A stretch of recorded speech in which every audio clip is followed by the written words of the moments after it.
I'm back, baby. I think we can all agree that the mutants are an integral part of Marvel Universe, and there is a tragic element to their story that makes them so unique. The mutants are feared and hated by a world they have sworn to protect, as the popular catchphrase reveals, and the humans are usually apprehensive of them even if they mean no harm. Now, the word mutant is nothing new and it is featured in sci-fi literature and television for a long time, but the way the X-Men franchise used the concept has immortalized it. In strictly scientific terms, mutant refers to an organism with a variation within a genotype, and by definition, the mutants in the X-Men universe are inherently different from humans. I have always wondered how the mutation cycle really works, and how an individual goes from being a regular Joe to an Omega-level mutant with world-changing abilities. In this video, I will break it down for you step by step, because the diverse world of mutants in the X-Men universe deserves to be understood, by the fans at least. To me, my X-Men.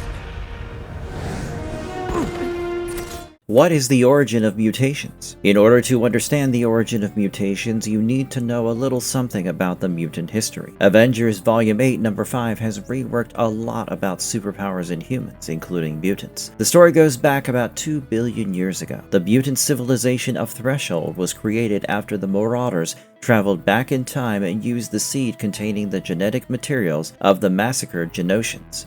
The Threshold was a thriving society that had both the enriched, or the mutants, and the enshrined, or the humans. However, the Threshold eventually perished, and Okara and Xylo were the only surviving Thresholders. Now, let us jump forward to about 1 million years ago, when the Celestials collected a tribe of Homo erectus. Gammenon the Gatherer collected the Ape Men and sent them to Ziran the Tester, who mutated them to have an unstable genome, and this created the Deviants, or the Homo Descendus. The Deviants were basically a race with various mutations who were later released and went hiding in the caves. Nazar the Calculator created the Eternals, who could tap into the cosmic power. And lastly, Oneg the Prober created a latent gene for the expansion of the human potential, and the modified Ape Men were released. Another account also suggests that the death of a celestial known as the Progenitor irradiated Earth and created the genetic potential for superpowered beings. If I go by the earliest X-Men stories by Stan Lee and Jack Kirby, the mutation was loosely attributed to nuclear radiation. I mean, this was the 1960s, and the nuclear radiation theory almost became a common trope at this point. With time, this was refined into a more sophisticated genetic and evolutionary framework, which is centered around the X gene. So, in simple terms, mutants are those humans born with the X gene, which is also called the X factor gene, and it is typically located on the 23rd chromosome. It remains dormant until activated, and how it gets activated is something I will explore later in this video. The X gene can produce an exotic protein, and this induces further mutations in the other genes,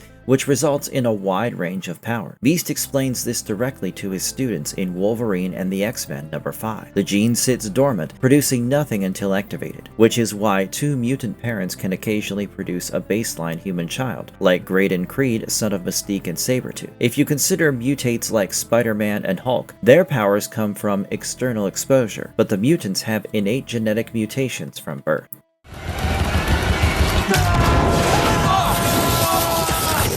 When do mutant powers develop? Exploring the various stages of mutation. I think the most unpredictable aspect of the mutant cycle is the way the powers develop and manifest. For a mutant, it can be evident from birth, while there are others whose mutant powers typically develop during puberty.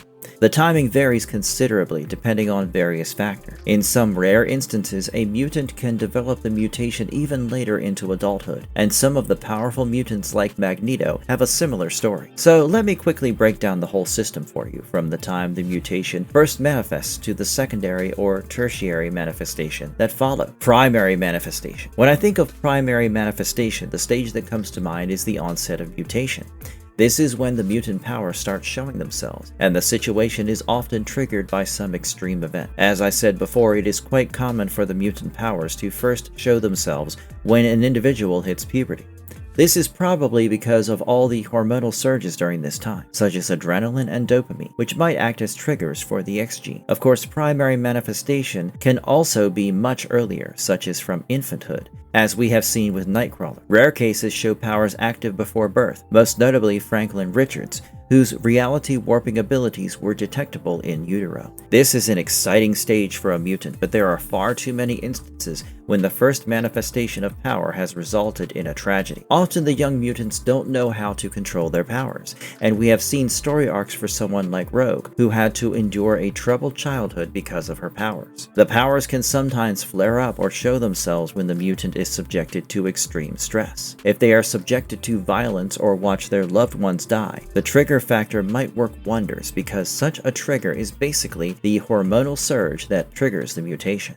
Power development, mastery. The next stage is the most important because this is what makes or breaks a mutant. Also, this is where the likes of Professor Xavier or Magneto step into the picture because they have the ability to guide and train a young mutant. Xavier's entire life is dedicated to establishing a world where mutants and humans can coexist, and the Xavier Mansion and the Xavier School is the perfect place to be if someone has just experienced the first signs of mutant powers. Here they learn how to control their powers. They learn about ethics and morals, which determines whether their powers will be used for good or for evil. We have seen some mutants achieving their full potential, while there are others who take time. I remember the time when Professor Xavier purposely toned down Jean Grey's psychic powers so that she wouldn't be overwhelmed until the time she was mature enough to handle it. Secondary mutation. This is a stage that not every mutant experiences, but the ones who do usually get an upgrade on their power. It works like a latent genetic awakening that is triggered later in life. I'm not sure how to categorize someone like Magneto, whose powers do not manifest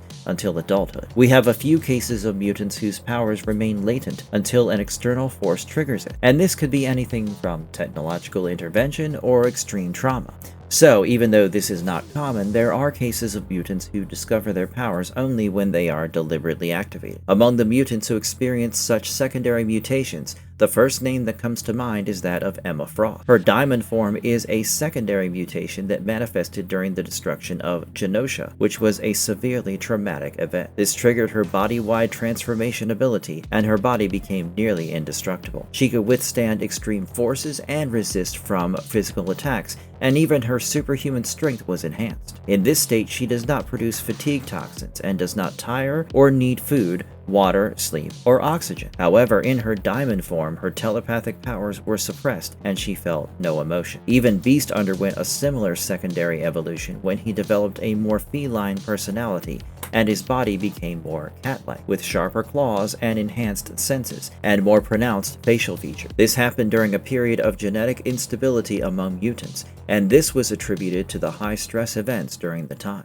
Further evolution transformation. There are some mutants who continue changing through unusual circumstances. Outside genetic manipulation, resurrection, cosmic forces, experimentation, or additional mutant development. A classic example of this is Bobby Drake, aka Iceman. When he first manifested his powers as a teenager, he could encase his body in ice to protect himself and project cold or create ice constructs like slides, ramps, and weapons. For decades, he was no more than a street-level hero until he tapped into his full potential. This transformation came after he suffered a chest injury from Black Tom Cassidy, which triggered a secondary mutation. His body was permanently composed of organic ice, and in this form he became virtually indestructible. Even if by some means this form was shattered, he could reform from ambient moisture. During the later stories, it was revealed that he could manipulate thermal energy at a molecular level, and he could effectively remove cold from an area or freeze the world on a planetary scale. Since his power no longer had a definable upper limit, he became a typical Omega-level mutant.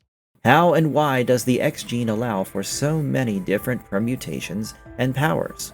We have encountered so many mutants with a diverse range of power. Some are no more than just a minor physical alteration with insignificant powers, while others are Omega-level mutants who are capable of impossible feats. But if the source of the mutant nature is the X gene, how does it allow so many different permutations of power? Well, the answer lies in the nature of the X gene, which is not a naturally arising phenomena. It was implanted by the Celestials experimentally, and the X gene simply unlocks things in an individual's genetic code, which in turn grants the extreme powers. So the way I see it, the X gene is necessary in order for one to become a mutant, but it is not sufficient by itself to grant a particular mutant ability. Also, I have often wondered why the X gene has not replaced all the others, given that the mutants have such an increased survival rate in general. But there are a couple of factors that prevent this from happening. Firstly, the X gene has only been activated recently after the detonation of the first atomic bomb, which is what gets the mutants the name Children of the Atom.